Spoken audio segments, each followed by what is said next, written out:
کچھ لوگ ایسے ہیں ہمارے ہاں، وہ اس طرح کے انتہا پسند کہ جو ان اختلافات کی وجہ سے کفر کے فتوے بھی لگا دیتے ہیں، لیکن یہ سب کا معاملہ تو نہیں ہے، انتہا پسندی بھی ہے۔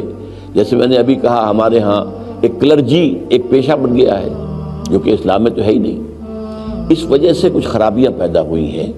ان خرابیوں کا علاج کرنے کی سوچیے، اور اس میں جو بھی آپ رول پلے کر سکے اس کو پازیٹیو رول کو اختیار کیجیے۔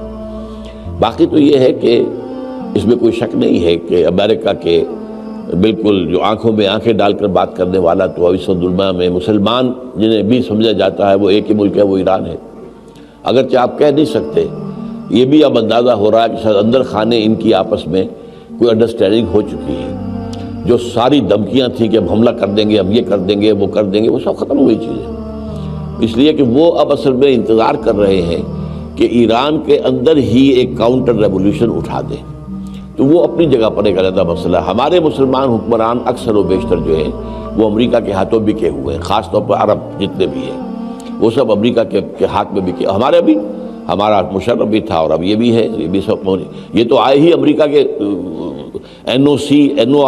NRO بھی اور NOC بھی سمجھیے وہیں سے لے کر آئے نا۔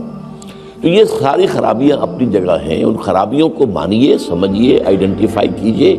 اور کوشش کیجیے کہ ان کو انڈو کرنے میں آپ اپنا پرسنل کوئی رول پلے کریں۔ آپ کسی ایسے گروہ کو تلاش کیجیے جو ان چیزوں سے بلند ہو،